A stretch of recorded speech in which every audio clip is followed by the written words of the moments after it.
I'd like to welcome you all, and I'd like to welcome our guest tonight, Stephen Jenner, who's joining us from London.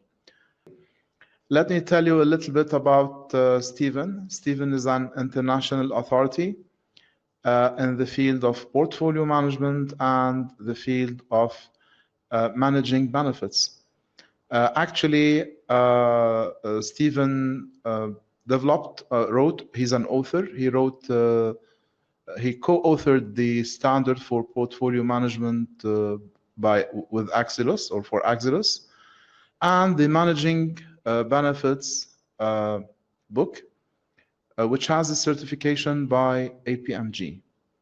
He's also a practitioner because he assisted governments in UK, in Australia, in New Zealand, in UAE, and other locations to implement managing benefits successfully.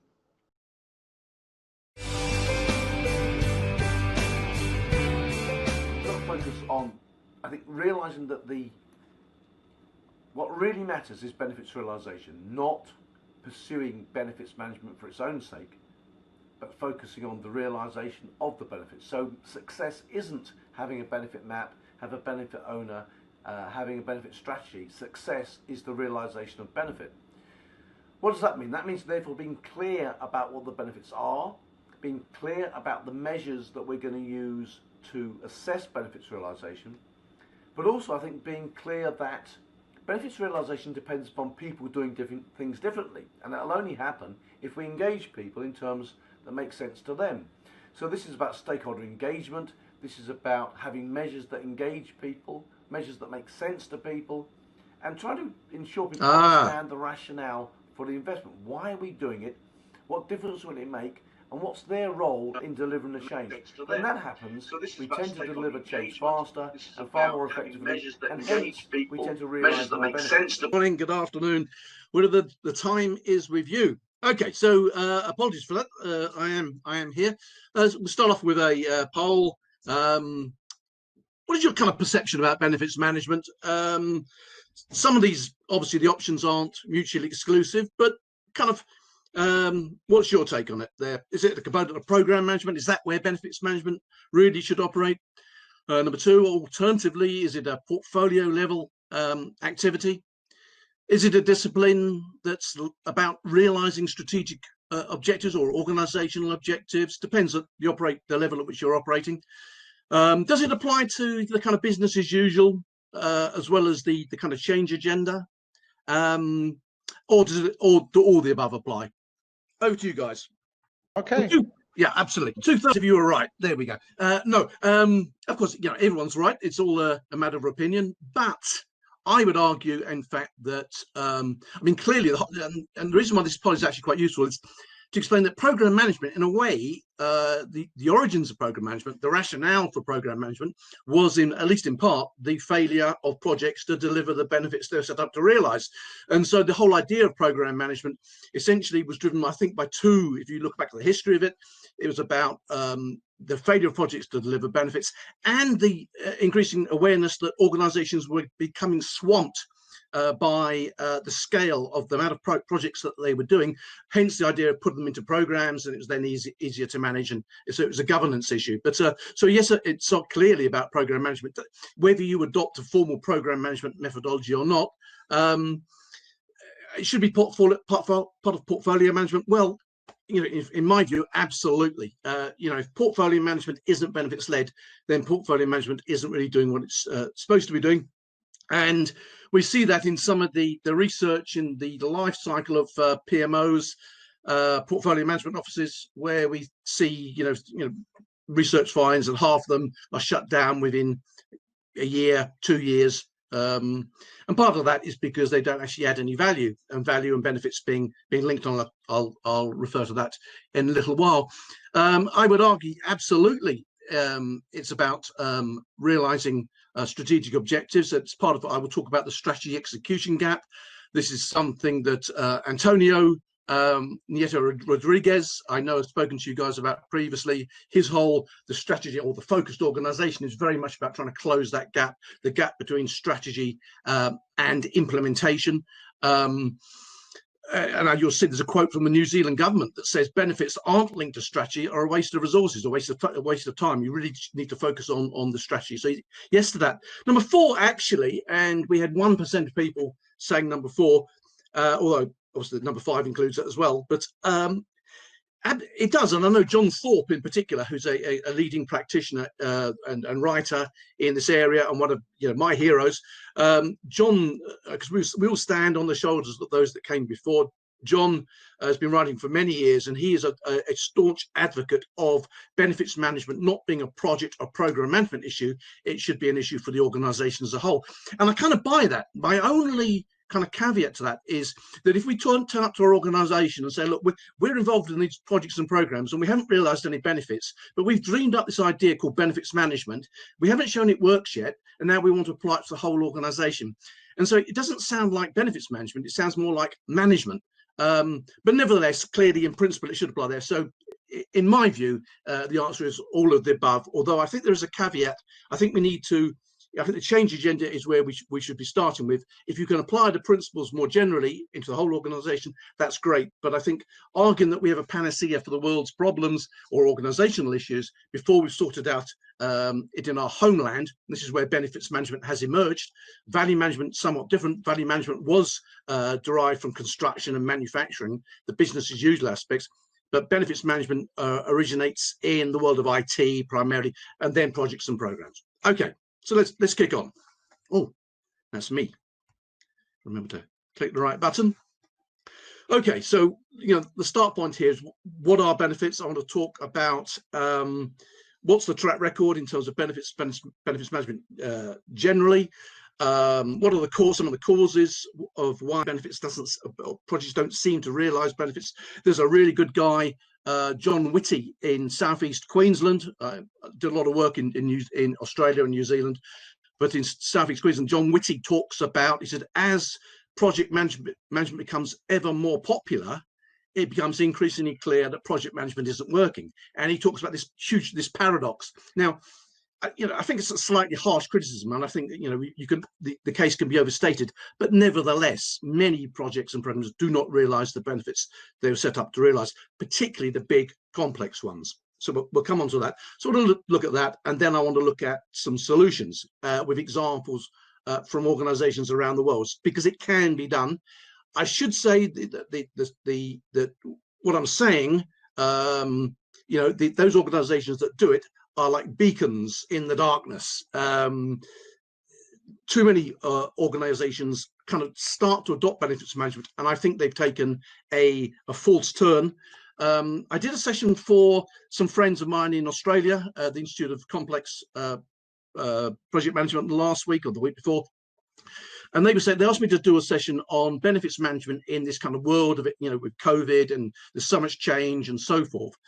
And I entitled it Back to the Future, because in many ways the answers, aren't something that's new. It's not, the answer doesn't lie in Agile or Lean or whatever.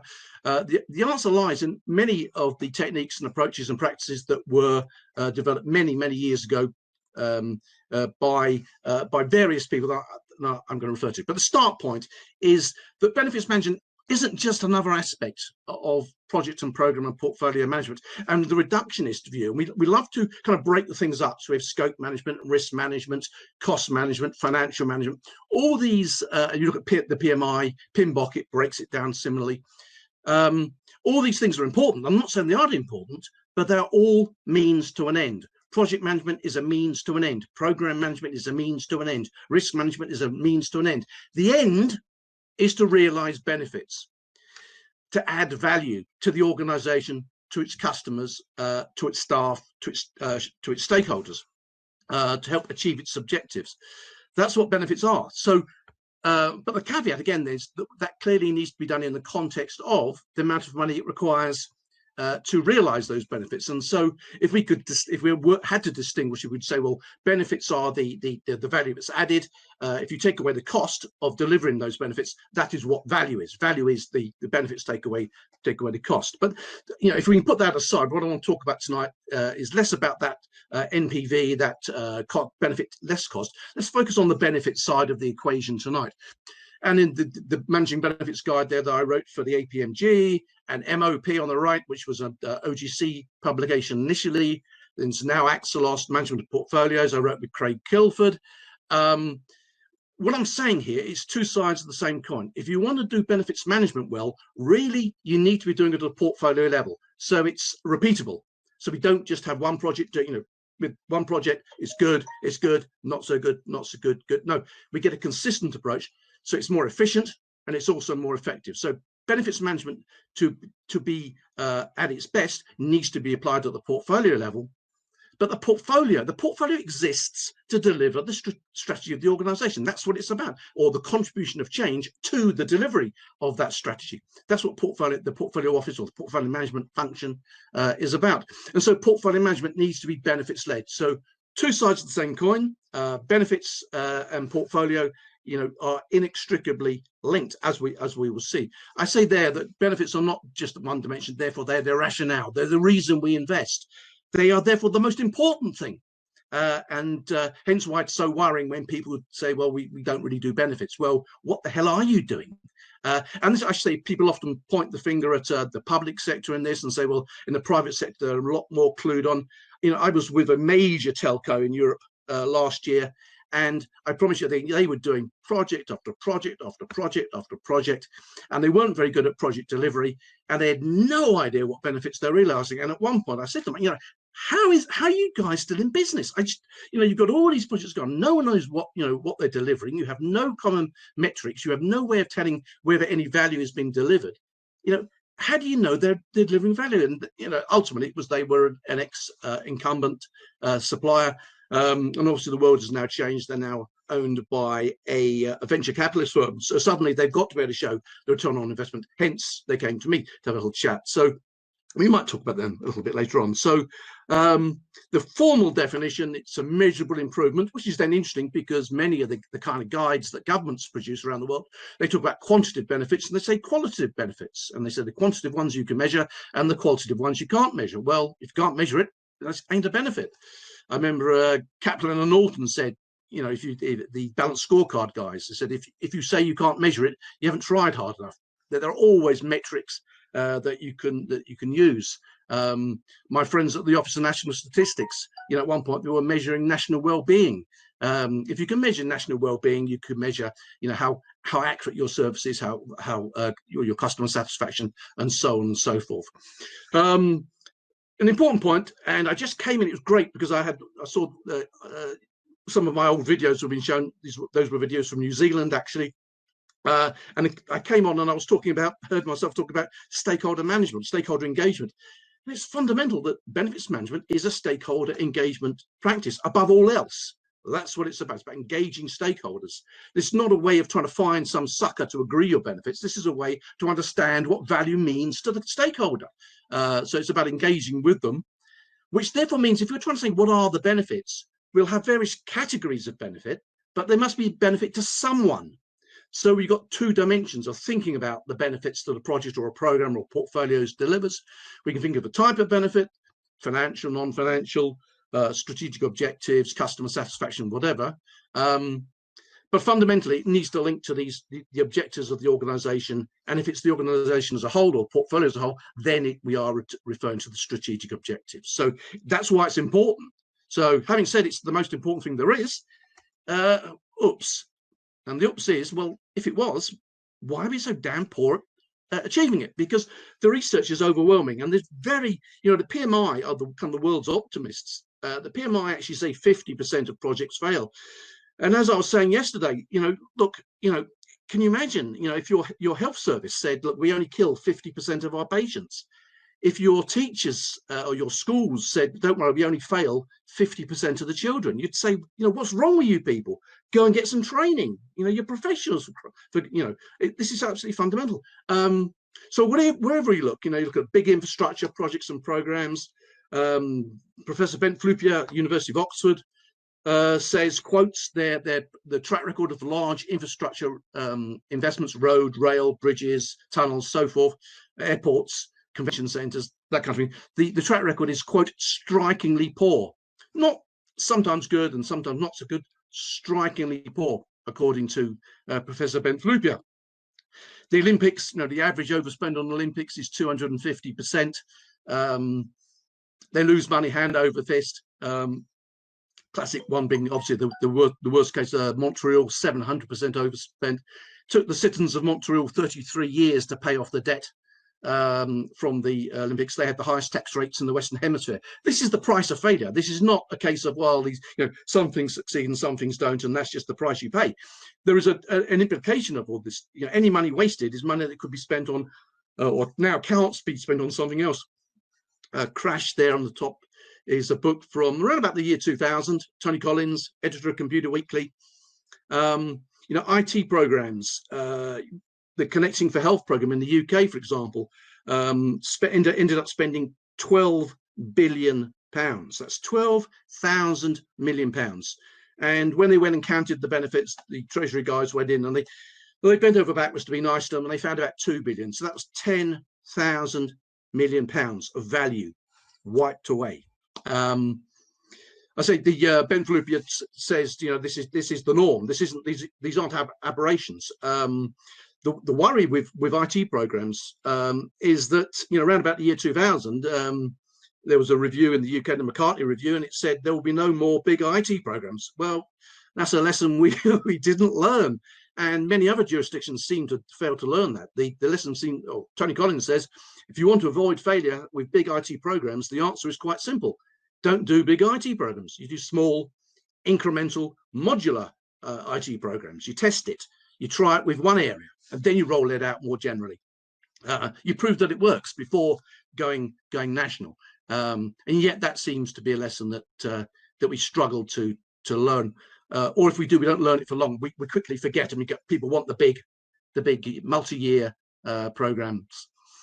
The copy of the Independent newspaper there that's referring to some outsourcing.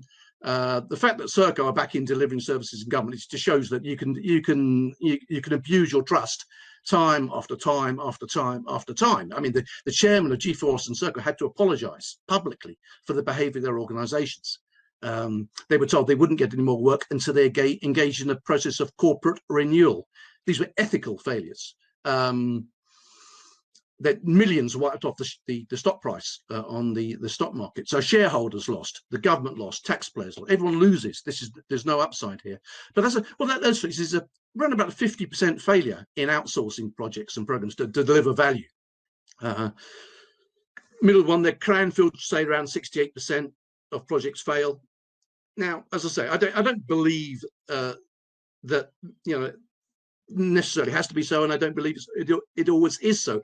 But unfortunately, every time there's a major study, it's somewhere between 50 and 70% fail to deliver benefits. We've seen there John Cotter, management guru, change management guru in the United States, probably the leading change management guru, talks about 70% or so, up to 70% change leaders fail to deliver the benefits.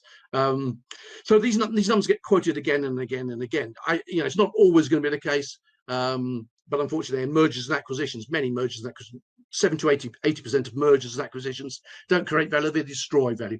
So there's a challenge here. That the track record isn't good, and it's consistent. I'm thinking maybe someone on this call will say, "Well, hang on a minute, Steve. Maybe in the UK, but not here. Not in Uganda, or not in Saudi Arabia, or not in Dubai." Here we do it properly. We do it, we write our business cases honestly, and we always track the benefits and track the costs, and we learn from our mistakes, and things are generally getting better. But no one's ever said that to me. I've toured the world talking to people, and everywhere I go, people say, "Yep, that's about right. That's what we do." So I say, but it tends to be the big stuff, the more complex things. Generally, it doesn't happen with roads. Normally, we're pretty good at building roads. What's interesting with Flupia's research is that the overestimating of benefits and underestimating costs tends to be worse with rail than it does with road. And you have to say, well, is there kind of social imperative to invest in rail? And of course there is, and maybe that's part of the explanation. So whatever it is, the track record isn't good. And just got to flick on to the next. Oops. There we go. Whole series of causes. Often the business case is a bit of a fiction.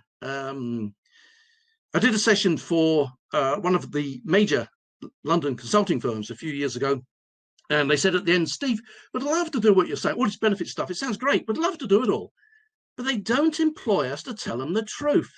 They employ us to write the business case to justify the project. If we don't do it, they'll give it to Price Waterhouse or Ernst & Young or Capgemini. And the light bulb went on, and that's it. We write business cases to justify what we want to do anyway. Soldiers like tanks, sailors like boats, pilots like planes, and we want more of them, not because we're bad people, because it's what we believe in, and we want more of it, and therefore we write business cases to justify what we want to do anyway. So, well, I started by saying benefits are the rationale for investment. In fact, they're not. They are the way, in practice, the way that we justify what we want to do anyway. And how do we do that? Well, Professor Daniel Kahneman, Nobel Prize winner, talks about the planning fallacy. He says we overemphasize benefits, we underestimate costs, we ignore the possibility of mistakes while spinning success scenarios. That's Daniel Kahneman. So we suffer from a whole load of biases, including just simple overconfidence. We think it'll be all right. This time it'll be okay, even if it failed last time and the time before and the time before. This time it will be different. So we're just simply overconfident, and so we underestimate the benefits and we overstate the costs. Professor Ben Flupia says that from his research into large infrastructure programs and IT increasingly, he says essentially what we find is that the costs are systematically understated, the benefits are systematically or significantly overstated, and the result is large benefits shortfalls. Projects come in late, they underdeliver, and they overspend. That seems to be the norm. And he talks about the cause being what he calls strategic misrepresentation, which he describes as the deliberate misstatement of cost and benefits in order to get projects approved. In short, that is lying, he says, because everyone says, well, I have to do it, because if we don't do it, everyone else is, and they'll get the funding. So our business case has to be overstated. But if you do that, then there's no chance of those benefits being realized, and it becomes a process in manipulation. And too often, I have to say, that's exactly what I see in practice. People are employed to write business cases to justify a bad idea. My real nightmare scenario, the one that keeps me, well, it doesn't really keep me awake at night, and my shoulder keeps me awake at night, but no, what would keep me awake at night, if it wasn't for my shoulder, would be the worry that actually many of the initiatives that we have going currently in the Anglo-Saxon world, we're training people to write better business cases for bad ideas. The purpose of the business case should be to sift out the bad ideas. We don't seem to do that. We increasingly use it to find ways we write more and more technically strong business cases, but for things that shouldn't have happened in the first place, or at least should happen in a different way. Chunk it up. Modular, incremental. We separate strategy from execution. The Harvard Business Review has a whole series of articles over the last 20 years, the strategy execution gap. We separate the two. The guys with the big brains sit in the tower blocks designing the strategy, and then the project guys do the execution, but the two never talk. There is a command and control mentality rather than adapt and learn. And what I've been arguing for in those videos that you saw at the beginning, hopefully, is that we need more of an adapt and learn. We don't just plan it, implement it, realize that's not the way the world is. You know, we really do need to be adapting and learning as we go. It's about a wonderful seminar I attended this morning, people talking about agility rather than agile. About someone said, well, how can you apply agile to construction projects? He said, well, when I was in construction, we were very agile because we got hold of the architect's drawings and no one could understand them. So you had to use the team to try to understand what these things meant and adapt them. And so the team was there was an agility in practice. So I say it's adapt and learn rather than this command and control approach. As we'll see in a minute, activity led. So we start off with the project. We want a new tank, we want a new road, we want a new plane, we want a new IT system, and then we say, how much is it going to cost? 100 million. And so we go looking for benefits to justify the 100 million. So we know we have to find benefits of 120 million. And so you go looking for them. And guess what happens when you go looking for benefits? You find them, but they tend not to be very reliable. It's because we start with the activity rather than starting with the benefits. The build it and they'll come fallacy. This is pretty much in the world of IT. The idea that, we'll just put the IT system in and they will use it. And yet too often they don't. or with tunnels, often with pay tunnels. We'll put the tunnel in and people will pay, and they don't. As some of my friends in Brisbane experienced a number of years ago. But that's a more general issue as well, affecting our friends even in China today. Schaefer and not Schaefer and Thompson, guys, I've forgotten their names now. A couple of guys in the States talk about the knowing doing gap. Said in many areas of life, we know what to do, we just don't do it. We train people to do one thing in the classroom, and they leave the classroom and do something completely different. And I think that's the part of the answer to what I was saying with John Whitty, Professor John Whitty from South East Queensland, when he says project management doesn't seem to be becoming more successful, particularly with the big complex stuff. And I think it's because we're training people to apply the textbook rather than to think and to be master practitioners. So quite often we know what to do, we just don't do it, we do something else. It tends to be backward looking rather than forward looking. So we look back to the business case and we have to justify those made up numbers to start with, rather than engaging with the stakeholder to find out what value has been created. And box ticking, we kind of fixate on the process, doing stuff in benefits management, but not focusing on whether benefits are being realized. And ultimately, anything that people say, well, Steve, I did something because it said it in your book. Well, great, but unless it leads to benefits realization, unless it helps you improve more benefits, then don't do what I say. You have to think for yourselves. But ultimately, this has to be tested always. Are we realizing more benefits? Are we getting more value from our investments? And that's the important point. These things are investments.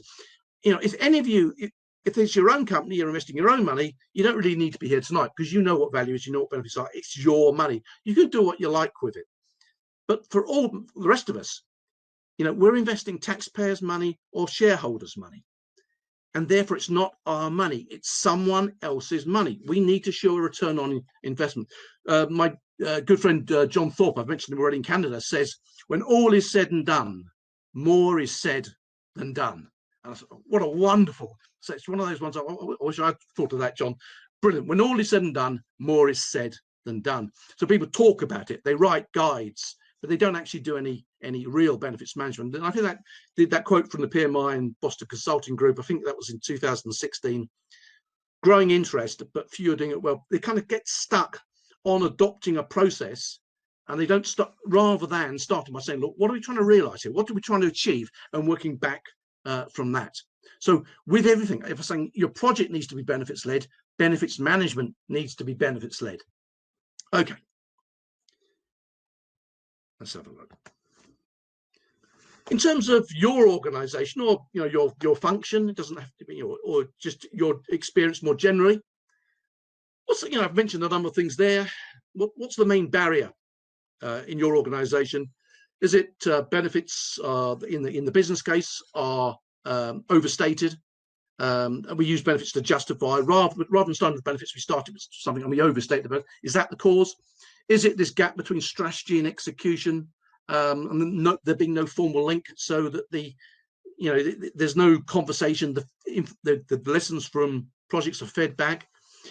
Is it the failure to have a consistent portfolio approach, that projects can do it well?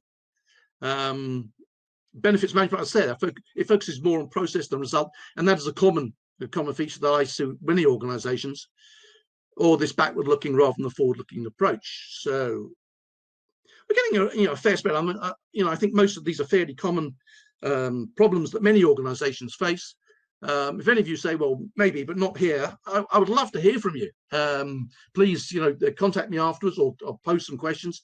That would be great. But my experience everywhere I go, Canada, the States, Netherlands, Denmark, Italy, Spain, the UK, New Zealand, Australia, same picture. Okay, what do we get? 20%, 27%, 20%, 27%. So a fair spread. And obviously the overlaps between these issues. Anyway, they're not mutually exclusive. Okay, let's zip on. If those are the issues, or the causes rather, obviously what we need to be doing is trying to address some of those causes. And so that's what I'm hopefully going to be talking about in the remainder of the time that we have. And we don't have too long, so I'm going to have to talk even faster than I normally do. Just grab a bit of coffee. What you'll see there is a summary from Managing Benefits, the guide that I wrote for APMG. And the kind of approach to benefits management is fairly standard. There are different models, different organizations, different organizations adopt, different words. But broadly speaking, they say there's a cycle. We identify the benefits and we quantify them. We value and appraise in the business case. Is it worth doing? Do the benefits exceed the costs? And then we plan for benefits realization. We realize them and we should review. What I was making the point with this circular diagram was that this isn't a linear, or shouldn't be a linear process. This should be feedback loops throughout the process, particularly if we are operating in an adapt and learn environment. So it's a modular approach. So we realize on the first module, and that then feeds into the planning on the second module. So this is about adapting and learning rather than the large command to control approach.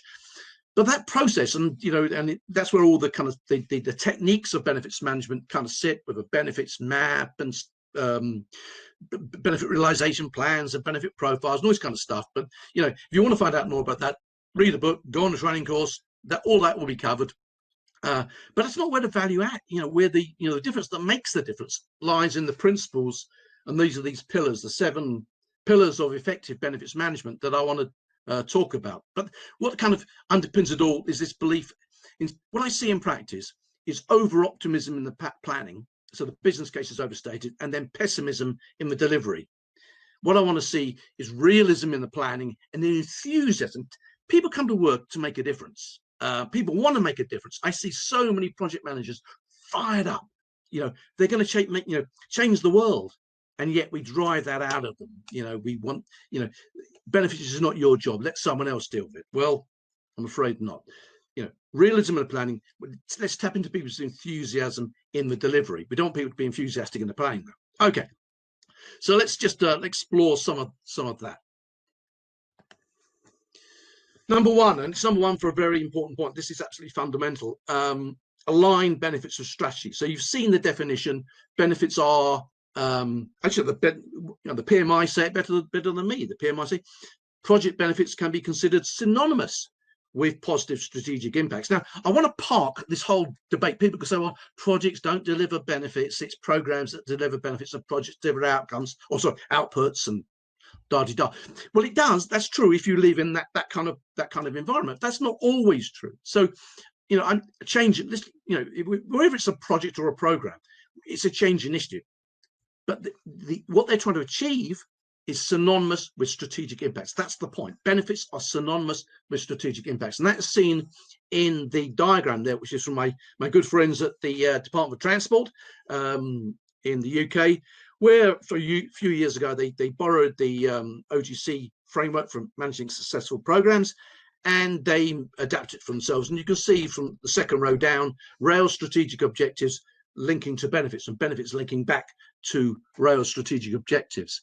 So that's the fundamental point. We should define our benefits in terms of what we're trying to achieve as an organization. What is our strategy? What are we trying to do? What are the services we provide? What are the outcomes we're trying to achieve? That's what we should be doing. Unfortunately, as you see from those 2 quotes on the left-hand side, that's not always the case. And in fact, the bottom one is from that talks about strategy being the justification of last resort. The guy's name is Anand Sanwal, who was the head of corporate portfolio management for American Express. And, I met Anand, and a very impressive individual, and they won lots of awards at American Express, had huge success. But I have to say, that was my experience. We had a whole load of projects that were described as strategic projects. And when you kind of peeled the layers back and said, okay, so what difference would it make to our strategy? No one knew. But they were just spending a bucket load of money. So they must be strategic, because otherwise, why would we be doing them? Well, absolutely. With hindsight, perhaps we shouldn't have been doing them. So we've got to make the link to strategy. How do we do that? Well, sorry, I'm pressing the wrong buttons. We need to have a benefits framework, a consistent framework at the portfolio level. So all projects and programs use the same framework. Which benefits? But what that means, if we look at some of the guidance, and this is the Better Business Case Initiative for the UK government, New Zealand government, and the Welsh government, they define benefits as cash releasing, non-cash releasing, quantifiable, non-quantifiable. New South Wales, their guidance is often held out as, and I know the guys in New South Wales have done some really good stuff. So when you hear me criticize it in a minute, I'm not criticizing what they actually did. This is just to illustrate a point. These generic frameworks, and these are generic. And what you notice, one other thing is, these are public sector models primarily, and yet they start with financial. Well, why would you start with financial? Why would you start with money in the public sector? The health service doesn't exist to save money or spend money. It exists to do operations on people's shoulders when they fall off their motorbikes and fix them up, and they do it brilliantly. But that's the benefit, really. The benefit is to the patient and to their obviously to their families. Why finance first? But the point is, these generic frameworks tell us very little. So, you know, whilst my friends at Gartner are saying, yes, we need to have this benefits framework, a categorization. How do you categorize benefits? A consistent one for your organization. It does need to be linked to your strategic, as management of portfolios, we said, consistent set of metrics linking benefits to strategic objectives. So that's right. So it's not about saying, oh yeah, we've got a framework and it's quantifiable, non-quantifiable, or qualitative, quantitative, financial, non-financial. It tells us nothing really. I would argue what we want is something like, here's an example, linking it to strategy. Now, this is from it's an old bit of work I did with the Office of National Statistics. Things have moved on, but it just illustrates the point that we start, and you don't need to read anything there apart from recognizing with these 4 headings. And we started with the strategic drivers and the investment objectives on the left-hand side. And we have all the projects and programs on the right-hand side. And in between, we say, okay, so what if these are our strategic objectives? If these are our strategic drivers, our investment objectives, what would our common set of benefits be? So we say, well, look, you know, I start from the point, what does the Office of National Statistics exist to do? Well, it exists to produce statistics that are used by people to make decisions. They're used by the Treasury, Bank of England, universities, and so on, to inform macroeconomic decisions. So ultimately, we just produce statistics. And if we're trying to give value to a user, and this is why I use this to illustrate it, the OECD, the Organisation for Economic Cooperation and Development, has a framework that the UK Treasury then borrowed, but it started with the OECD. That says user value can be split into 3 headings. If you add value to a user, or benefits to the user, you add benefits in terms of you save them money, you save them time, or you give them a better experience. And in this case, we said, yeah, look, okay, we have cost savings, we have time savings. And in terms of the user experience or the stakeholder experience with statistics, it has to be how good are your statistics. And what do we mean by that? Well, people say, well, you can't measure the quality. Well, you can. People who say you can't measure quality, I say, well, what do you think BMW do? What do you think Mercedes do? What is quality control? Of course, you can measure quality, but you just need to define it. And in statistics, Eurostat define what quality means. They define it in terms of the headness and so on and so forth. So you start off with what the organization exists to do. In this case, it was to deliver statistics. It was a health organization, it did health services and outcomes there. There's always going to be a financial heading, and so we talked about reduced expenditure and net revenue generation. That was in the second box. And lastly, risk reduction, reducing the risk of bad things happening. So this was what they were particularly worried about, the failure of the IT systems at that time. So you have a consistent framework for articulating benefits that all your projects and programs use within the organization. Keep pressing the wrong button. I keep thinking I'm on my other computer. Right, let's have a look. Okay, so you guys, does your organization at a portfolio level have a single benefits categorization framework that you can apply? Is it a generic one? So it's financial, non-financial, quantitative, qualitative. Oh my God. Is it one that reflects the organization's strategic objectives or not? Oh my God. Well, we got 75% say no. No, 60. Oh, come on. How can it be? Yeah, 62%. Wow, it's jumping all over the place. Okay, so broadly speaking, 55-60% are saying they haven't got one at all. Of those that do, 30% they're using a generic one. And I wonder why that's the case. Why do people use, maybe we can explore that later. I'm amazed when I tour the world and people say, look, Steve, look at our new benefits guidance we've produced. And I read it, and I've read it 50 or 100 times before. It is virtually word for word you know what, New South Wales framework is very similar to the Queensland framework, which is very similar to the Victorian framework, which is very similar to the English framework, which is very similar to the Welsh framework, which is very similar to the Canadian framework. You know, the same words appear again and again. And ultimately, I have to say, I start to wonder, have people kind of borrowed from each other and then change words? I don't know. It's kind of odd that the same thing seems to find 17%, 31 and 51. So we don't have many, but less than a third have got a framework linked to their strategic objectives. But if we go back to our good friend Antonio Nieto Rodriguez, you know, ex-chair of the PMI, the focused organization. And he talks about focusing on strategy. Start with your strategy, design your projects and programs to deliver your strategy. So benefits are the way that you do that. I was at a session when Antonio was talking about this, and it just occurred to me, you know, I'm sitting there thinking, well, Antonio was talking top down, start with your strategy and then design your projects. But even if that's not happening, if you're involved in projects, I thought, well, if you don't articulate in terms that links your benefits to strategy, why would senior managers be interested? You know, they would have no reason.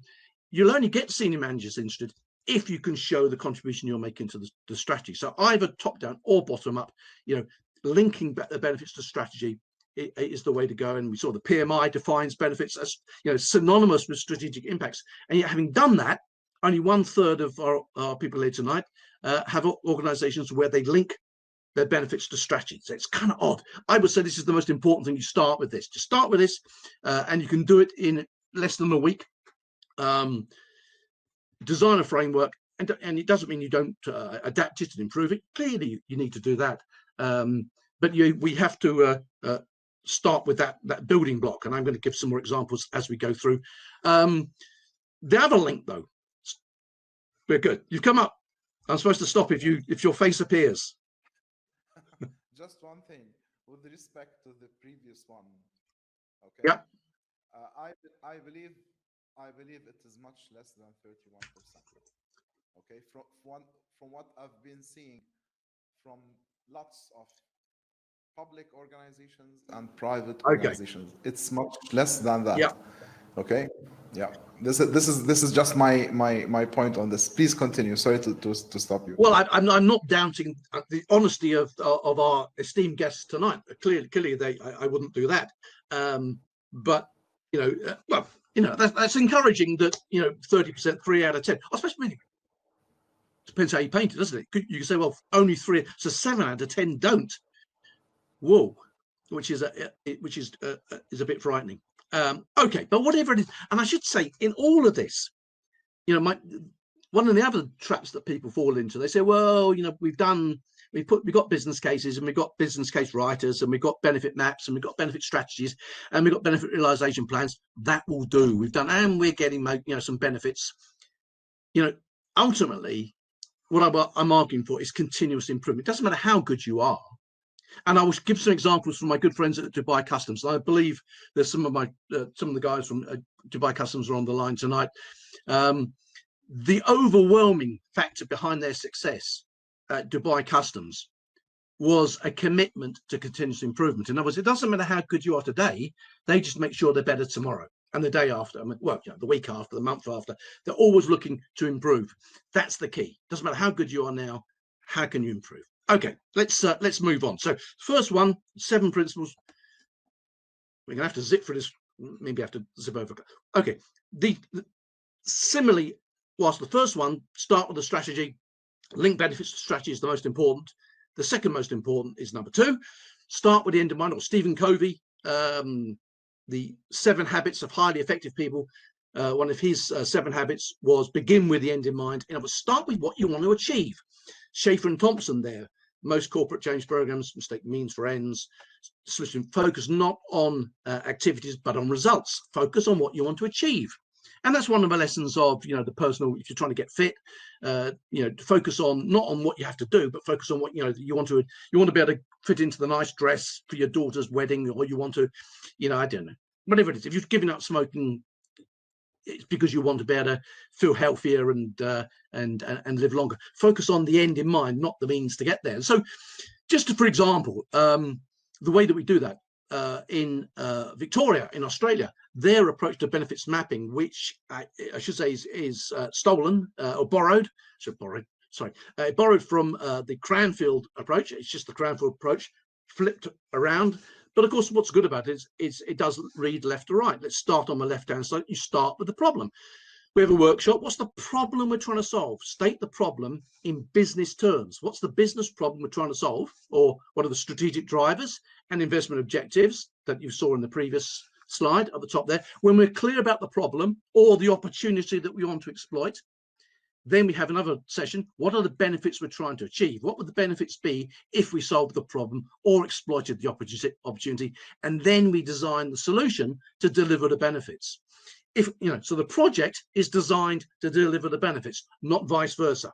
So we don't go looking for benefits to justify a project. We work out what benefits we're trying to achieve and then design the project to achieve them. If we did that, a lot of the problems that we face kind of go away. What I'm trying to say here also is, look, benefits can be incredibly complex, and if you're trying to measure the benefits of, health outcomes, trying to measure health outcomes and educational outcomes and some of these benefits, it can be incredibly difficult because there are so many factors that influence them. In which case, I would say it's really important that we strip it away and we try to focus on what's the real improvement, the organizational improvement we're going to deliver that delivers the outcome so often. But primarily, what's our fundamental investment objective? Why are we making the investment? And really, there are usually only 4 or 5 primary investment objectives. We're investing, firstly, to increase revenue, or secondly, to reduce cost. So in other words, if we're aiming to increase revenue, well, the revenue that we generate should be more than the cost of generating that revenue. Similarly, if we're investing to save money, we should save more money than we invest to save the money. Or we invest because we have to, because there's a legal or regulatory requirement that requires us. We've got to we've got to update our IT system, or we need to maintain the roads. Well, in this case, the benefits are really are we doing it in the most cost-effective way, so that we release money for these other value heading sectors, or we invest to help achieve some strategic objective, in which case we need to know how much strategic bang are we getting for our buck. We know how much we're going to spend, how much strategic buck will we get from doing so. And so we're linking there to our strategic objectives again. So if you don't have a framework that links benefits to strategy, you can't do this, which is absolutely crazy. So these two, the first and second, are linked together. Also linking to this more reliable forecasting, we go back to the future. PERT back in the 60s and 1960s, 1970s, 1950s even, using range forecasting. You wouldn't have a business case with one cost, one benefit, figure, one total figure. You would have a range. What's likely, what's most likely, what's pessimistic and optimistic, and so forth. There's also been some rather interesting research more recently published by McKinsey's. And obviously, they've been doing some work with Daniel Kahneman. It talks about these the planning fallacy and optimism bias. And one of the things they say that we should be doing is taking an outside view. This is what Flupia talks about as reference class forecasting, but looking at your organizational track record. In other words, if you always come in, if you're always your average overspend is 50% and you're under deliver by 30%, why do you think the next project is going to be any different? So we should not just build the costs up from bottom upwards. I mean, there's some great research a few years ago on big IT programs undertaken in the UK. They said if you want to work out the costs on benefits on big IT programs, work it out in detail and then multiply the costs by 3 and halve the benefits. And if you do that, you'll get pretty close to the historical average picture. So if you think it's going to cost you 100 million, you better count on 300 million. And if you're quoting benefits of 150 million, about 75 million is where you're going to get to. That was the kind of the research conclusion from the UK several years ago. A couple of things there. My friends at the ATO, the Australian Tax Office, have done this, which is really encouraging, because I was talking online to them, and one of the guys, I forget the guy who did it now, but he actually held up a bit of paper and it's there. So they're doing it. It's first of all, put the sponsors and the business case writers' names on page 1. Asking people to put their name. Dan Airley in the States said, you ask people to put their names to something, suddenly they become a little bit more careful about the exaggerations that they put in. But also put the track record in, the track record on page 2. What's happened in the last 3 projects that you were involved in? what happened to the cost, what happened to the benefits on that project. It gives us a kind of, start trying to change the incentive for people to be a little bit more prudent, a little bit more conservative, a bit more reliable in their forecasting. So I'm going to zip through some of this because time is advancing fast. It kind of goes without saying that obviously benefits isn't, sorry, and I'm trying to avoid the kind of reductionist idea that, you know, we take project management, we split it up, and we have cost management and scope management and requirements and benefits, and we have different teams in different parts of the organization doing each of these. No, it's a whole, and we've got to find a way of bringing it together. So what I'm trying to say is you've got to be able to deliver things. But the caveat being is that benefits need to be embedded in whatever you do, because it's not the answer to a badly designed or conceived or implemented initiative. So whether you apply program management, whether you're PMI or OGC, whether you are an Agile adherent, and I'm a huge fan of Agile, but I'm a huge fan of the principles of Agile, the philosophy of Agile. It doesn't mean you actually always have to apply you know, all the processes of Agile. If they're appropriate, absolutely, but we need to apply the appropriate methodology in the appropriate circumstances. And I was going to show you a video. I'm going to skip over because time is advancing. It was essentially a short video of a big program failing in the States where they tried to build a wall between the US and Mexico a few years ago, and they failed. And of course, they spent billions, again, billions and billions and billions of dollars, and you see John McCain and some very, very senior politicians saying this can no longer, we've spent billions of taxpayers, hundreds of millions of taxpayers' money. This can no longer continue. It's going to be a complete and utter failure. Well, I'm sorry, that is what we see. So having a benefit manager on that project, or having a benefits case, a business case, and a benefit strategy would make no difference whatsoever. So something's gone. Oh, we don't. Let's zoom it on. In 2006, this was supposed to be the answer to illegal immigration in the U.S. This is about a solution which we believe is going to do the job. A virtual fence that was supposed to be a high-tech wonder designed to help the Border Patrol identify and thwart human trafficking and drug smuggling. But today, the virtual fence is being panned as a jumble of weak cameras, providing blurry images, unreliable radar that sometimes confuses cars for humans, and it performs poorly in bad weather. 4 years and countless setbacks later, the federal government is saying enough is enough. Today, the one thing that both Republicans and Democrats agree upon is that this costly project in the desert is one colossal failure. We cannot continue to invest hundreds of millions of dollars in taxpayer money into something if we're not confident it's really going to work. This virtual fence, which has already consumed hundreds of millions of dollars of taxpayers' money, has been a complete failure. So who is accountable? Just about everyone involved in the project. Two different administrations, two different Homeland Security departments, Congress, and the company that built the virtual fence. The Boeing company received almost $1 billion of taxpayers' money for the effort and appears to be in denial. In a statement, the company says Boeing stands behind its work on the SBI net system as a reliable, effective border security tool. But in southern Arizona, some Border Patrol agents say no technology can replace boots on the ground. Until we get something that can look through a tree, I don't think we'll see technology replacing the agent. And what about the real fence being built along the border? Well, it only covers 640 miles. That leaves more than 1,300 Steve, miles can you of please open mute border, your as audio porous during the as video play? ever. John Quinones, ABC News, Tucson. Oh, I've lost. Ah, marvelous. There's someone out there controlling it. I've got this illusion that I'm pressing buttons, but there's a greater force behind me, clearly. Okay, so that's the point. You know, it's not something you do to a project, benefits management. It should be at the very heart of the project or program. Parachuting people in to solve a problem, that's not where it's going to work. And one of the questions I often get is, should we apply benefits management retrospectively? Can we take existing projects and apply them? Well, you can, but I've never seen it work effectively or as well as it should do. I would say if you do that, just go light, focus on the stuff that really matters. Anyway, number 4, integrating benefits with the performance management regime. So that links to the whole idea of the linking to strategic objectives, but it takes it a step further by saying, there's an example there from Bristol City Council, you get your project exec to sign it off, a benefit owner to sign the benefits off, and so on and so forth. It's illustrated on the right-hand side. You won't better read it, but it's just to remind me to say to you, look, this is a principle from, this was criminal justice IT, back in the dim and distant midst of time, about 15 years ago.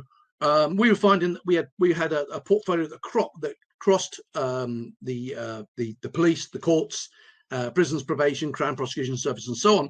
And we would find that the police would say, we've got a project and this would deliver benefits to the courts, and the courts were saying, we've got a project and this would deliver benefits to the police, but no one agreed it with them. And so we said, look, then we need to make sure these benefits are agreed with the other organizations. So essentially those organizations, they had to be agreed, and if they were a financial benefit, we needed to see them recorded in the efficiency plan, and if it was a performance improvement a benefit, it needed to be reflected in the delivery plans that we had for our strategic objectives, and that was the kind of framework that was used. What Stephen Kaplan in the States talks about booking benefits in KPIs or the budgets or the headcount baselines. So the project's going to save us 50,000. Okay, well, let's see it reflected in the baseline.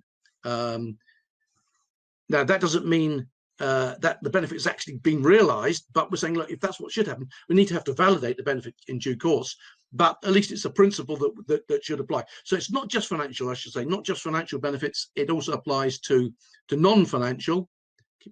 Here's just another example.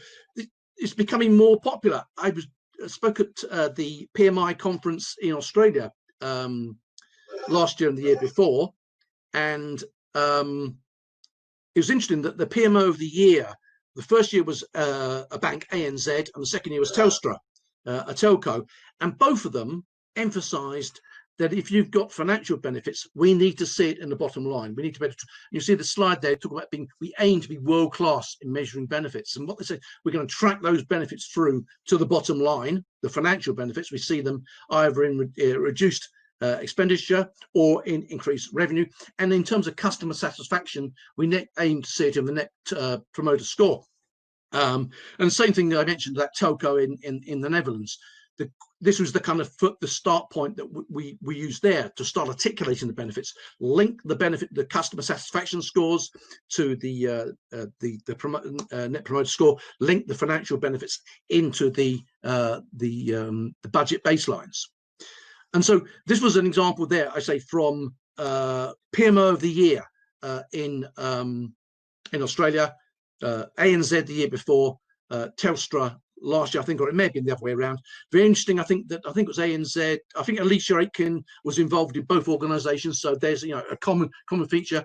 And Alicia talked very eloquently at the PMI about how they link strategy. She reported, I think, to the head of strategy. So they're linking projects organisationally into the delivery strategies. It's kind of interesting, and I'll come up with a couple more examples as we go forward.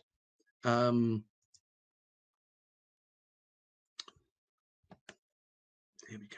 Managing benefits from a portfolio perspective. So what I'm talking about now is, yes, we need to have the common framework. We need to be looking at benefits in a consistent way, but then trying to understand benefits realization. Where are we realizing benefits? Because then we can say, is that the best we can do? Now, I've got to say, I'll come back to that in a second. Is that the best we can do? What can we learn from over here that we can apply over there? So it's trying to learn. And I gave this an example from criminal justice IT there on the left from ages ago. And then I was sitting with my friends in Dubai Customs, and they showed me this slide, and great, some portfolio bubble map, and they've got these projects. And what they did was they said, when you find out more, you could actually drill down into each of the bubbles, and you would get a breakdown of the benefit performance of each of those initiatives. Now that was very neat. And I thought that's okay, and I was kind of interested. They piqued my interest at that point. But then, and I didn't realise, all those projects you've just seen were closed projects.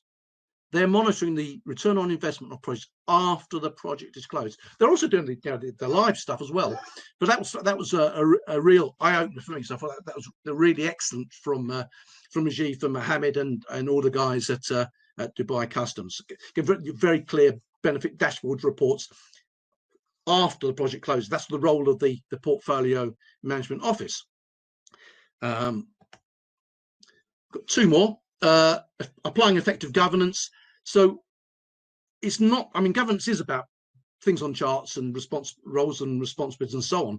But I want to just highlight two things. One, my friend, I mentioned John Thorpe. John Thorpe talks about activist accountability. In other words, he said, the buck doesn't stop here, it starts here. This is not about finding someone to blame if something goes wrong. This is about people saying, I don't care. I mean, you know, I did a talk for the Welsh government a few years ago, and a guy said, Steve, I'm the SRO, senior responsible only for this particular program, but you can't hold me to account for benefits realisation because I don't control all the changes, because it goes across the Welsh government. So you can't hold me to account. And I said, look, I don't care whether you control everything to achieve the objectives, but if you, as the SRO, don't say, I don't care what I control, I'm going to make it happen. I'm going to bang on doors. I'm going to change the world. I'm going to, incentivize people. I'm going to get out there. I'm going to inspire people. If you don't say that, who is? And that's the problem, that people then just kind of slip into, what can I directly control? It becomes negative. So I'm a big fan of what John talks about. This change. This is where it links to culture, which is I'm going to come on to as the last point. But the key point here is this idea of a benefit owner, someone in the organization who owns the benefit. And I used to say in IT, in criminal justice IT, we were working on a particular project at that time. I said, look, if we cancelled it tomorrow, would the phone start ringing? Would we have lots and lots of users from the criminal justice system, policemen, people in courts, prison officers, prison governors, whatever? Would these people start ringing us up saying, you can't cancel this project. We need it. We need it to deliver our services and achieve our outcomes and so on. Or would it just, the phone never ring? If the phone never rings, why the hell are we doing it? It's ridiculous. So someone in the organization needs to own those benefits. And what my friends in the New Zealand government did, they introduced this train the trainer program to train people to train people. Oh. What the hell is that? Don't know. Hopefully it'll end. Yeah, so they launched this train the trainer program, and the first subject they did was that, and I thought it was absolutely brilliant. They started with the benefit owner. They didn't start with benefit managers or SROs or project executives or project managers. They started with the people in the organization. So you create the pull. I did a talk in Utrecht a few years ago, and the guy said, Steve, we're running on a project across the Netherlands, but we can't get the users to agree the benefits. Can you give me some advice? And I said, well, if you have to ask the question, therein lies your problem. If you design the project in secret and then roll it out and then ask people to agree to benefits afterwards, well, don't be surprised if they're not jumping to agree to benefits. But if your project is being commissioned and by the business, but it's someone in the business that owns those benefits, not the project, but owns the benefits, then you've got the pull. So we've got the project pushing and you've got business pulling, and that is fundamental. So the benefit owner is where it's at. Linked to that is this whole idea of, I say, trying to avoid the big stuff. So stage release of funding, have gateways, regular gateways throughout the life cycle, so that we act more like a professional poker player, so that we are managing risks actively by having this stage release funding. So you get the funding. You don't get 10 million or 100 million. You get the money to get you to the next gateway, and then we stop and review. I have to just, again, that McKinsey's talk about the way that you can do this is that you change the default. The default should be, normally the default is projects continue until someone gets up enough guts to stop the bloody thing. And it just it takes way too long to stop them. What McKinsey says, the default should be a project stops unless a case is made that it should continue. And so we change the whole default so that people's focus is on, is it really still the right thing to do? And so we make small incremental investments So we're being more like a poker player. We're managing risks actively, or successful poker player. We're managing risks actively. We're acting as investment managers. Okay, I'm aware that we are over time. So the last one, I saw a bit, Pim, I've got to say, I think we're sending out a copy of the white paper that I wrote. If not, you can download it off the APNG website. I wrote a white paper illustrating what Dubai Customs had been doing, and you'll see. And it was just great. They've been in touch, or Ajif was in touch with me and said they've now been nominated. They're up for the world. They are the Asia Pacific PMO of the year. So I've given you 2 examples from Australia. Now Dubai Customs are the PMO of the year in Asia Pacific, which is absolutely fantastic. They are, and now they're in the PMO of the year, PMO of the world. I don't know where to go next. Of the universe, galactic, absolutely fantastic. But no, and the point is, you can do, and I'm sure Ajif or Mohammed, if you talk, you can do what Dubai Customs done. It's those keywords: focus, continuous improvement, focus on the key benefits. So let's have a little last point. This is the point about linking to the culture. Aiming to beat the target, exceed the benefits forecast. One final story: I was talking to the business case guys down in Wales, the guys like the Better Business Case Initiative, and I was saying, look, the aim here is to beat target. The aim is to deliver more benefits that are in the business case. And the guy said, I'm going to disagree with you, Steve. You should never do better than you've put in the business case, because then you raise expectations. And I said, shame on you. Shame on you. You sado, you're an embarrassment to your organization. You're a danger to yourself and your organization and to your staff. People come to work, they want to make things better, and we can make things better. We should never constrain people's enthusiasm and their commitment to improving things. So you've got to find ways to tap into that enthusiasm. We should be able to beat, rather than this 75 to 80%. That shouldn't be the height of our aspiration. And it can be achieved if, say we what's your track record? So before I hit the final slide, what's your organization's track record in terms of benefits realization?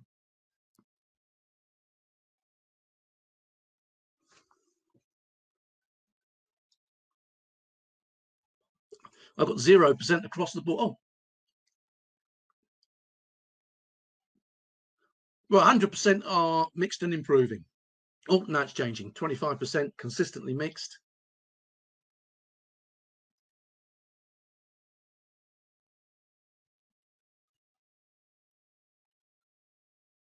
Well, look, broadly speaking, a third in 2, 3, and 4. I would be that kind of surprised. Normally, I would expect more organisations in the 4. We just don't know because we don't track.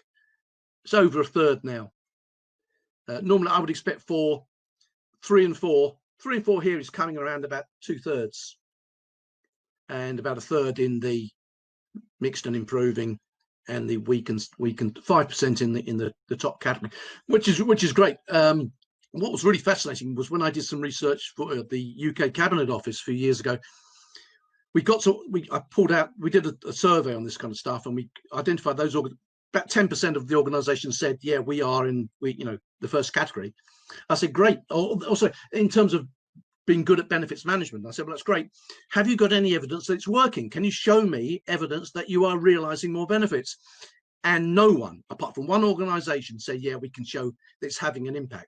So people were saying, "We're doing it, but it's having no impact. We can't show you're getting more benefits," which just kind of defeats the whole object of it. Which is, I say, okay. So transparent reporting of benefits. I used to talk about having the top 10 benefits, focus on the top 10 benefits. And then, of course, I went to Dubai, and they said, "We're focusing on the top 3, Steve." I said, "Well, it's great. Why are you doing that?" They said, "Well, you told us to." I forgot. But yeah, so I've mellowed with time, not the top 10 now, just the top 3 on any initiative, but be open to other benefits, absolutely, but focus fundamentally. What's the fundamental investment objective? Why are you making the investment? So we don't have to have reams and reams and reams of paper. Focus on the stuff that really matters. That keyword then, focus. The focused organization. Focus on the strategy. Focus on the benefits.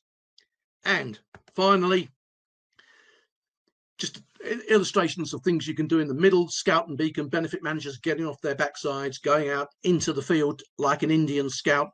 The beacon, so you tell people that you want to know, you give them your email address, your phone, so you're staying in contact with people, you're building the content, you're assessing performance, the champion challenger model. People come up with new ideas. It's a photograph of me there in New Zealand, in Wellington. Their benefits management community of interest, over 200 people in their government community of interest, meeting on a regular basis, coming up to solve problems. If they want to design a new approach, it's not done centrally, it's handed out to the community of interest and they get a team to develop it. Guys, I'm aware that we've run over time. Happy to go over to some questions.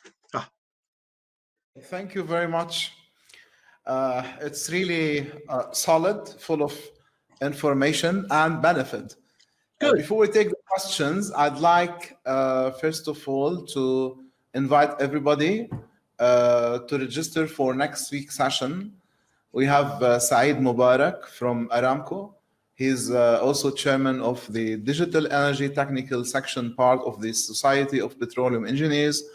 And he's going to speak to us about successful digitalization projects, which is an interesting topic. Yeah. And the week after, we're gonna have telecom stories from Russia in the IT and telecom industry from Sergey Smirnov from Beeline, Russia.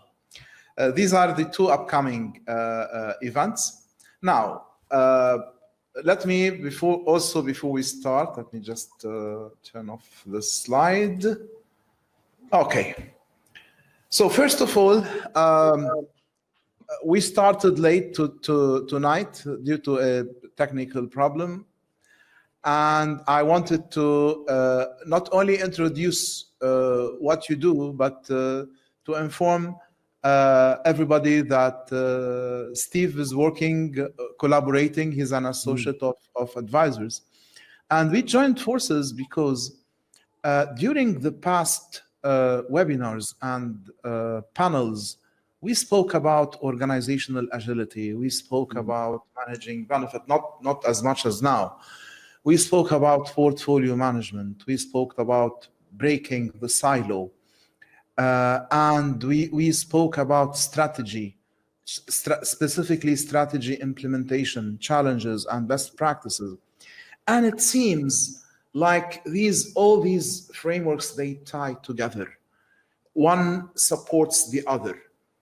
And managing benefit is something that I've seen, if rarely done, and when done, not done in the right manner. Because it goes up to one thing you said.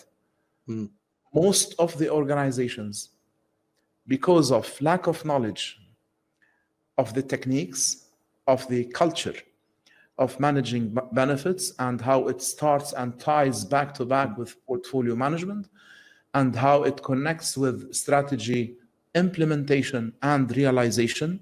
Okay, it's all one set of very well connected concepts. Most of the organizations, they use benefits to justify projects or programs or investments or engagements that were imposed. Absolutely. Exactly. Yeah. Not the other way around. Not using the benefits to select as one of the most important technique or tool for selecting the right projects, programs, engagements, the right selection for the how our operation should look like after we finish. Okay, the thinking with the end in mind, the thinking of or the focus on sustainability, not just merely on delivery. Okay, and this means you should tie very well with operations, guys. Our organizations will not succeed if we focus merely on limited KPIs for the success or failure of our projects and programs. We have to have the holistic picture. We have to start from the strategy, utilize portfolio with managing benefit, and We do this not only once. This is an ongoing thing for a team upstairs, and it never stops. It especially has lots of work after projects and programs are concluded, because this is when we start to reap the benefits. The other thing you said, which is very important, is the exaggeration in terms of estimating. I'll tell you, in our area, almost everybody have problems in estimation. Okay, you are not allowed to produce the risk factored estimates, because if you do that, maybe 10 out of 10 business cases will be dismissed. But the caveat then, and I say to people, is how many business cases have you ever seen that say don't invest? Exactly. Have you ever seen a business case that, well, if we were writing business cases honestly, we would produce business cases that say, look, we've looked at it, it's not worth doing, but we don't. And then you're caught, because as soon as you've done it, you're caught, because you're caught with the lies that you've told. And the game begins. And that's where I think, then you have to say, doing less of a bad thing is not the right thing. Yeah.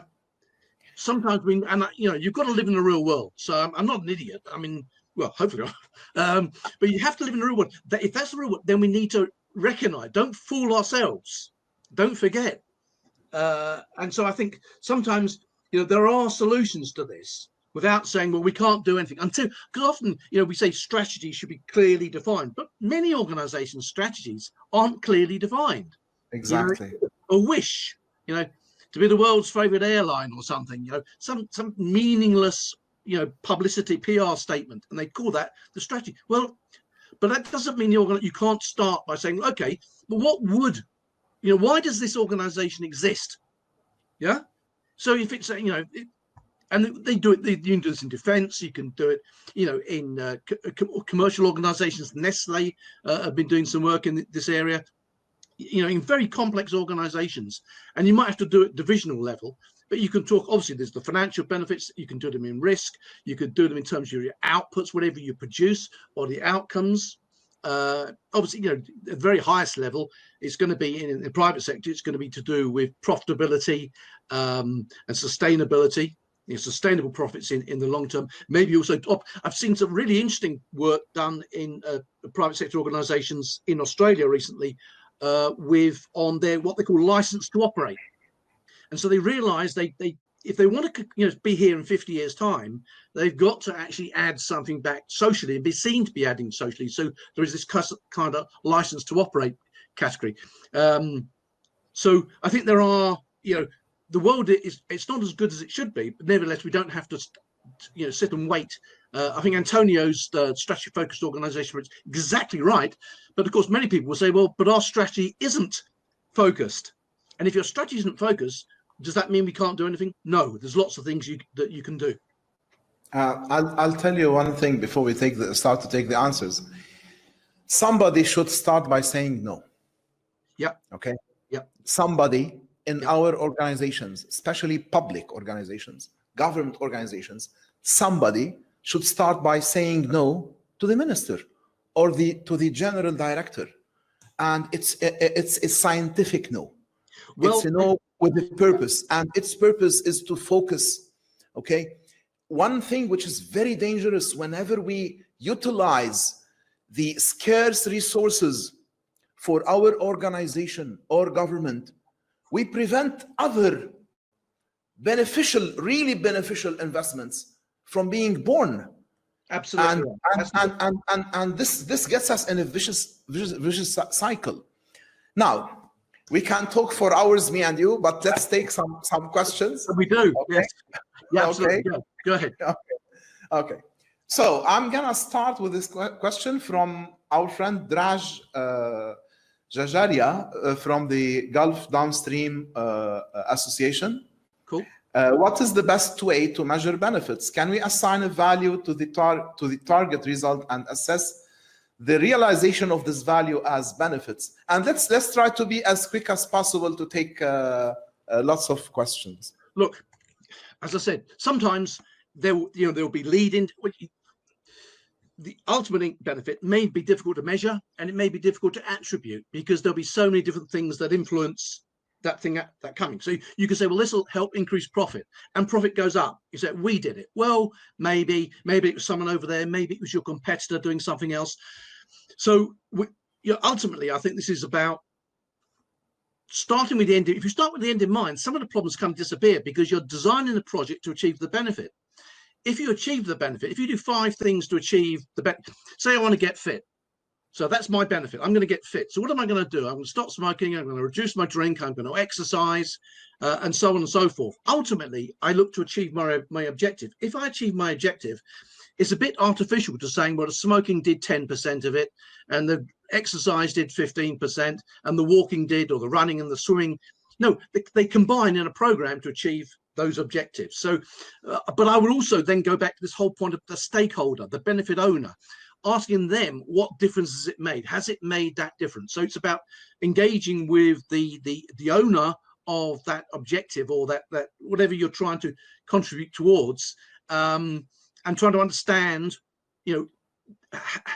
did this make the difference that we thought it would? If it hasn't, what should we learn? And this, sometimes it won't achieve. Okay, well, as long as we learn and feed it back, then what's the problem? Okay. Another question from Muhammad Ghazi is how to do the isolation of factors when we calculate the ROI for infrastructure projects like bridges, tunnels. Yeah. Is it easy? Is there any trusted methods? Is there examples as better practices? There's a whole load of really good stuff, but you'll be aware. I mean, look at the research that Ben Flupier has done and published. It wasn't just I keep quoting Ben Flupier, but obviously it's a whole load of other academics that have worked with him, looking at the return on investment of infrastructure investments. They strongly argue for reference class forecasting. So you look at the track record of, if whatever you've done it before, but also other states will have done it, other jurisdictions will have done it. Look at their learnings, what worked there, what were the costs, and the problem is, unfortunately, in many of these cases, what it's going to tell you is don't do it.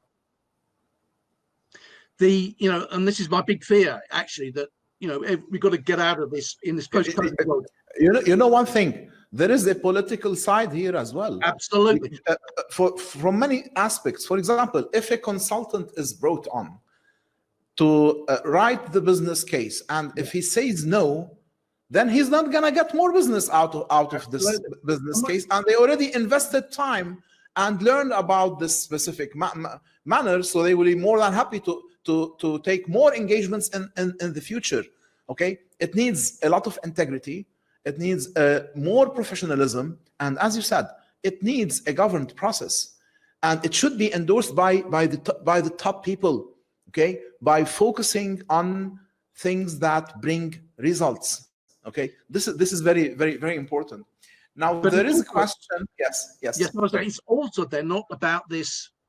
Let's make a forecast. Let's build the road or the bridge, and then let's manipulate the figures to try to. No, it's about engaging with stakeholders as you go to try to understand what difference is it going to make. What's the value it's actually delivering to them? Right? What is the value of a 10-minute saving on a rail journey?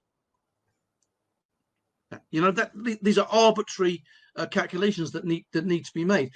Ultimately, a lot of this stuff is a political judgment. And you talk about saying no. Ultimately, my job when I worked in government wasn't to say no to a minister. My job was to say to minister, well, that's very interesting. If you want us to do it, we'll do it. But you've got to realize if we do that, we're not going to be able to do A, B, C, and D, or at least for another few years. And so at least they make an informed decision. The trouble is too often we sign off on these big glory projects, and infrastructure is of huge value, but only if it's the right infrastructure. Yeah. Exactly. And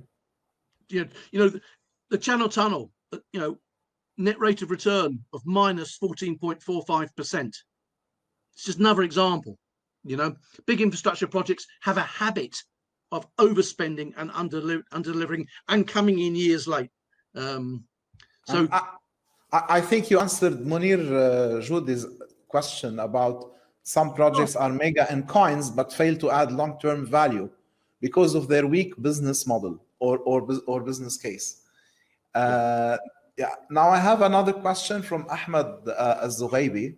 Harmony between sponsor, project manager, and business analyst could be a key factor for success.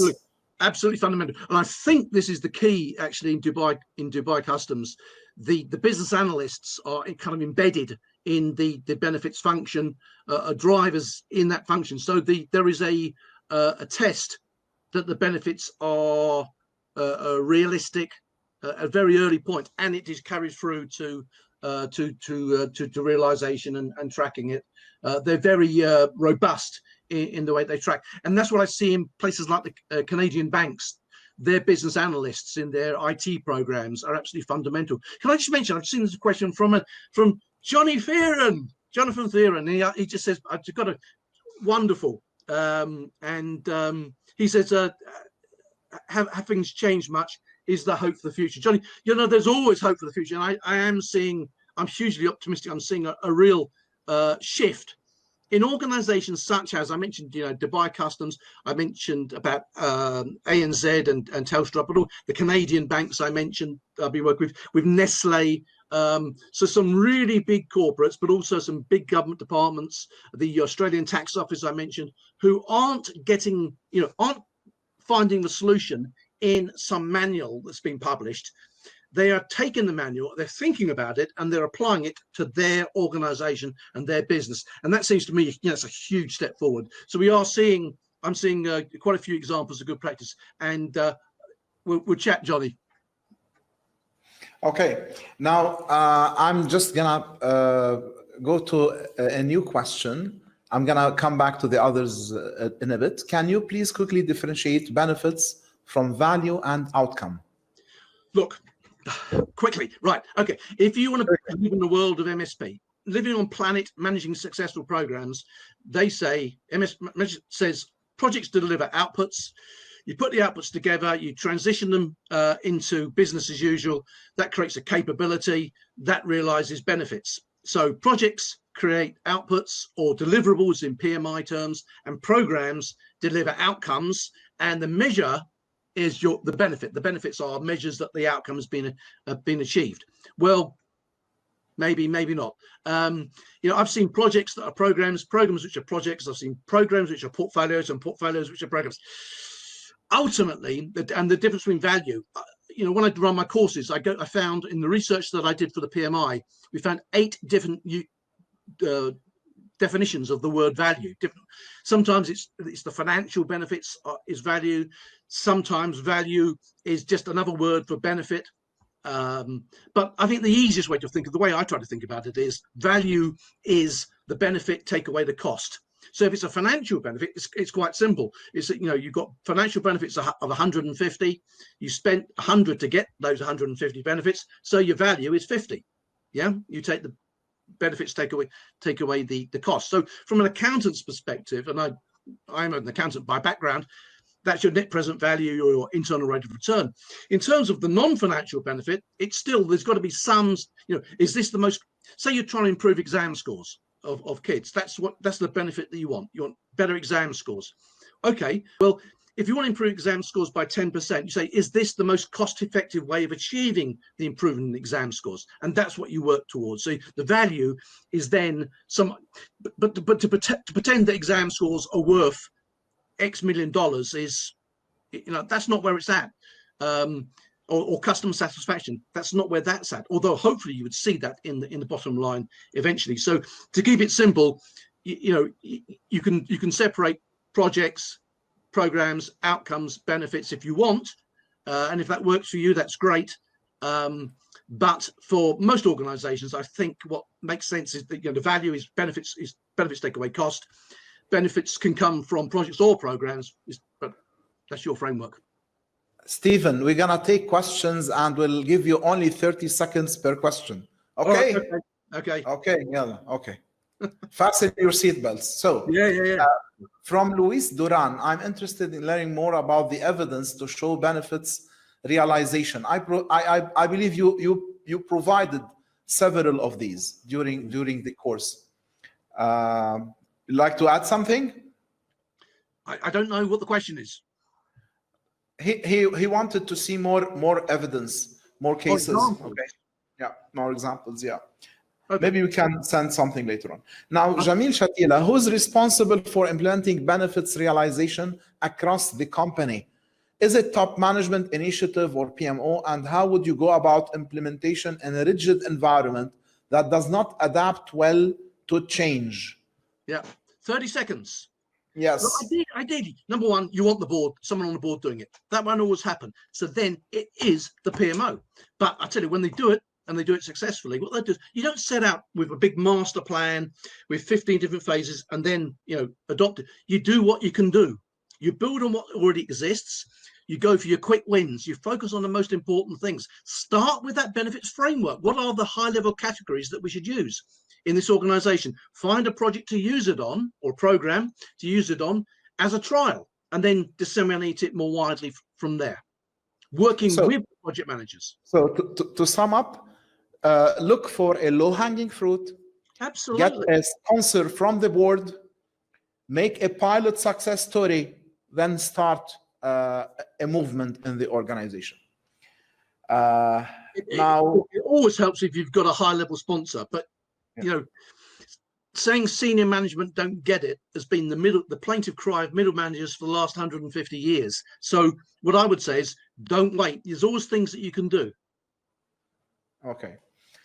Now, another question from Munir. How benefits could be achieved for non-financial, he's saying sunk cost projects, initiatives, financial department assess projects in terms of cost and benefit calculation?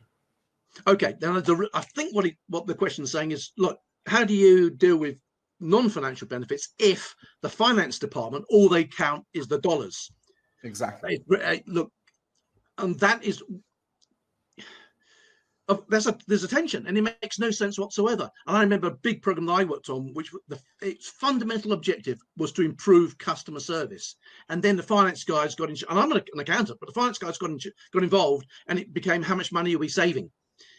And you said, well, this wasn't about saving money. And if you start halfway through saying to people, we're here to help you, we're here to help you, we're here to help you, can we have some money, please? It kind of sends, the completely wrong message. So as I say, less of the wrong thing doesn't make it the right thing.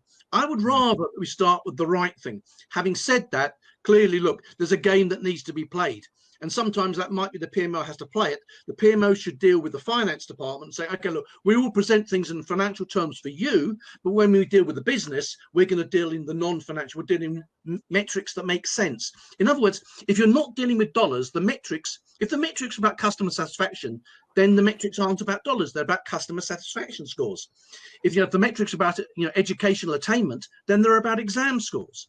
If the metric, if it's about improving health outcomes, then it's about the leads that lead to the the improved health outcomes, like how quickly the operation goes. That's a huge issue at the moment with COVID, is how long people the operations are being put off. Particularly, I know in the UK, hopefully elsewhere you're not so badly affected, but downstream our health outcomes are going to suffer seriously. So hopefully there are people in the NHS that are trying to think this through and think about how do we target our resources to have the greatest impact under this huge background pressure. Okay. From Nabil Ali, from a construction contractor point of view, survival in the market is sometimes a tactical goal. Can we consider achieving this as a benefit? Look, I always say if it waddles and quacks, it's a duck. So you could get awfully hung up on definitions, but a benefit is a measurable improvement. Well, as you can say, well, yeah, but if we hadn't done it, we'd have gone out of business. Okay, so it's a measurable improvement that's perceived as positive. So you surviving is the problem is it's a kind of counterfactual. You're in very much the space of trying to measure things that don't happen. So you say we do 100 things to make sure we don't go bust. Look, we didn't go bust. They must have succeeded. Well, but maybe you wouldn't have gone bust anyway. So you've got to treat they're a different category of benefit, and I think they need to be treated as such. I think the fundamental driver there is we should do these things as cost effectively as possible. So the focus is very much on spending the money wisely. Yeah. And anyway, there should be someone in the organization charged with trying to achieve these objectives as well. So Another interesting question from Munir, which I will answer. Do you call that project managers should be trained to perform integrated real business management to understand the benefit of projects like OPEX, for example? One Absolutely. thing. It is so important. I'm sorry, mate. I've just got it. This is so important, because you could say, no, they shouldn't. Right? Because the project manager, his job is just to deliver the project. You give it to me, I'll deliver it. But I tell you, I go the world over, and the only people that are driving this agenda is the project management profession. They're the guys, the project managers, they want to make a difference. And so I think it's fundamentally important. Now, they can't be responsible for benefits realization. Exactly. They cannot be accountable because very simply, they exist in a temporary status. And the benefit should be owned by the organization, by the permanent organization. Okay, now to another question. Okay, you answered Jonathan Firon for the IT investment. From Turkey, Dogan Aral, are there any differences in benefit management approaches in Waterfall or Agile methodologies? Well, quite clearly, yes, there are. And I think the trouble is, what we tend to see is that, well, it depends if it's real agile, because we see agile applied to lots of places. It's not really very agile. But if you mean, kind of software engineering type agile, or say Scrum, I think they're clearly, if you've got the old big IT programs run as, one end of the spectrum, Waterfall, motorways, construction projects, and then the other end, computer engineering, software engineering.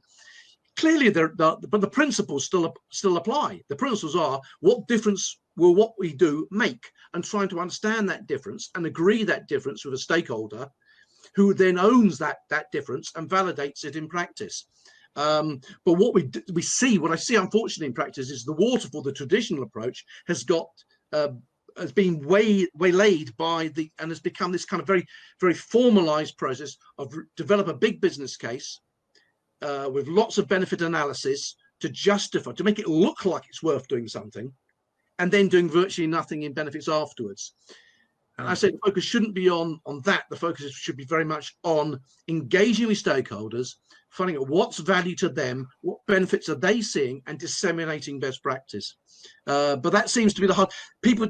You've got to kind of let go. It's a very agile, because agile is about trusting people, about empowering people. It's about stakeholder management, stakeholder engagement. And that's what this is. So I see agile as kind of benefits in practice, because you're doing it. Because if you don't see benefit within a week, you shouldn't really be doing the next. I believe you are calling this agility. Okay. Agility. Agility. Yeah. Yes. Okay. Yeah. Now, one thing from our friend from Algeria, Mohammed Zain Bayrasu. What's the best project phase to implement change benefits with great success? Well, before we start the project, start thinking about what are the benefits. What are we trying to achieve? Are we trying to save money? Are we trying to increase revenue? Are we trying to improve organizational performance? Or if so, which areas of organizational performance? Or are we trying to maintain existing performance? The question about sustainability and resilience to protect us going forward, which is the fundamental investment driver. And then thinking about the benefit, then designing a project with those benefits in mind, those big benefit categories in mind. Okay. So I'm not talking about the very detailed processes and filling out bits of paper and reporting up various levels. I'm talking about people using. I say in my courses, look, there is only one benefits management tool. The good news is we've all got one.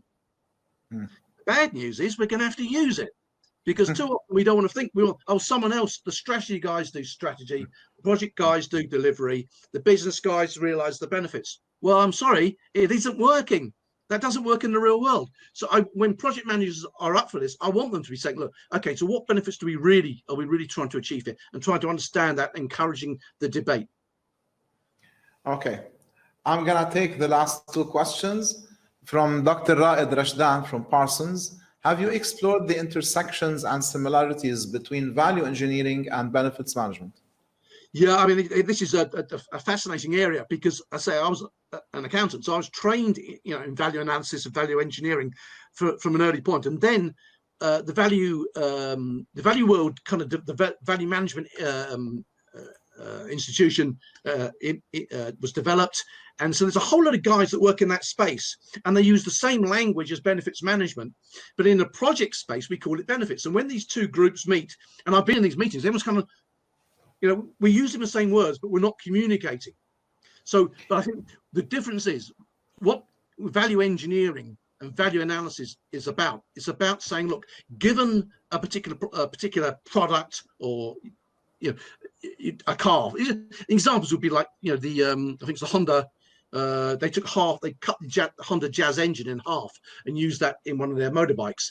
Or an Apple, how can you get more customer features, the features that customers value? So what are the common features? It's very much about framing your project in terms of the value that you'll deliver to the customer, and understanding your stakeholders.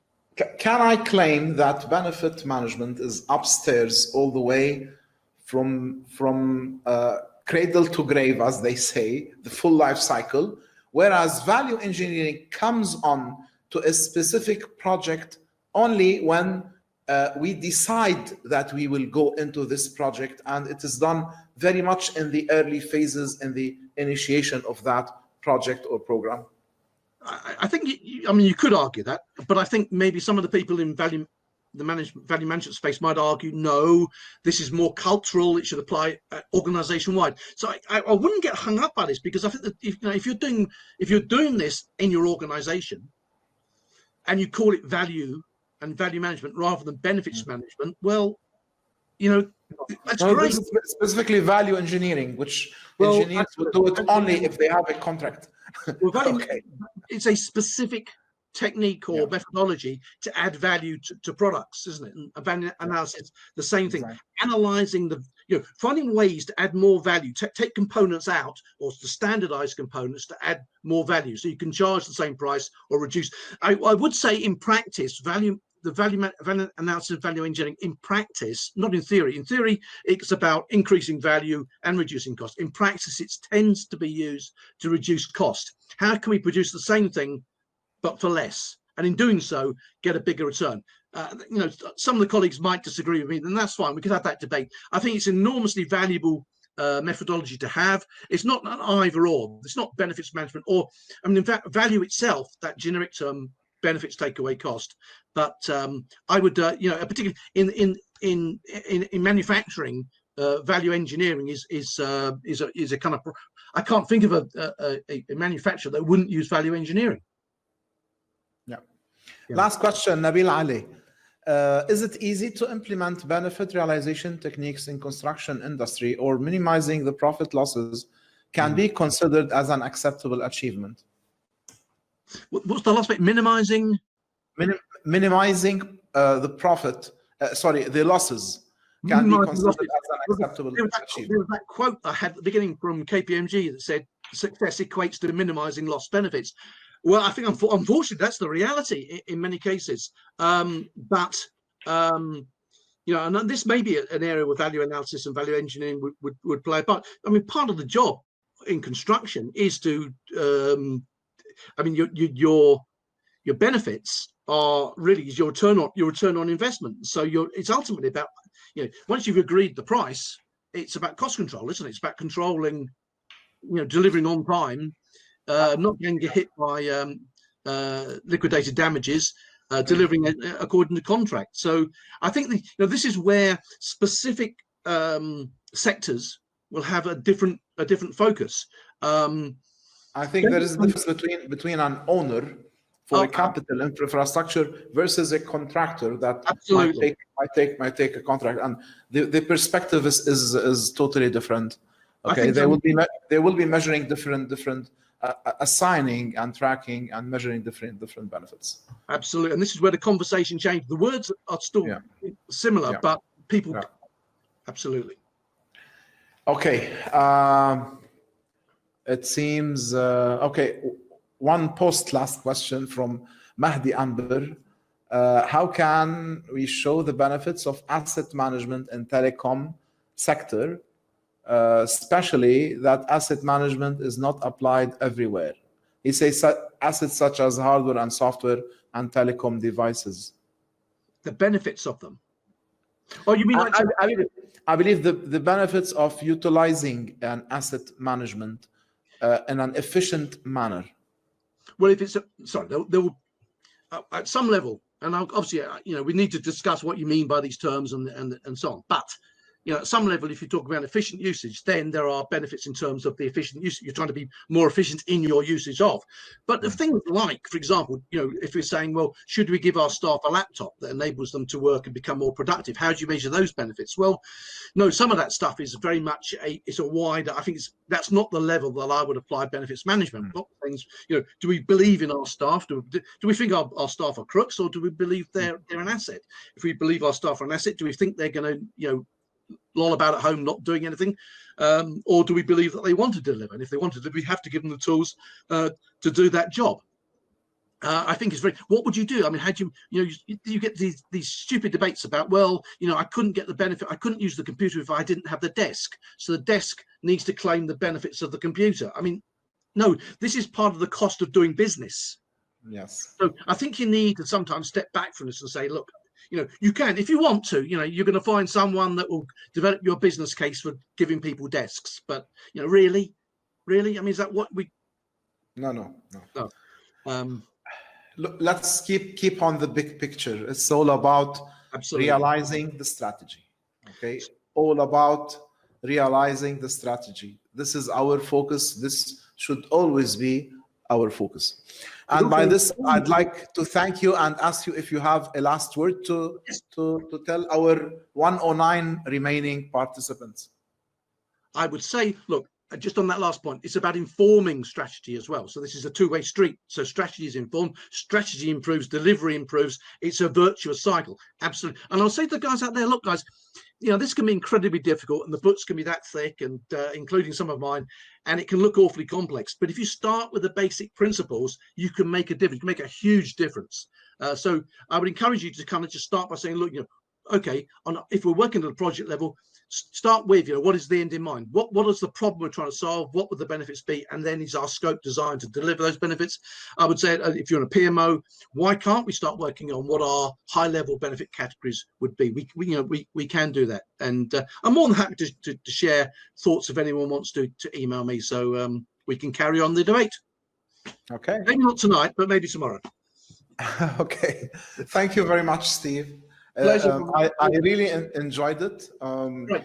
As I said in the beginning, we are focusing a lot in advisors on benefit management because we believe this is something that will help organizations realize their strategy on the long term, and it is something greatly needed.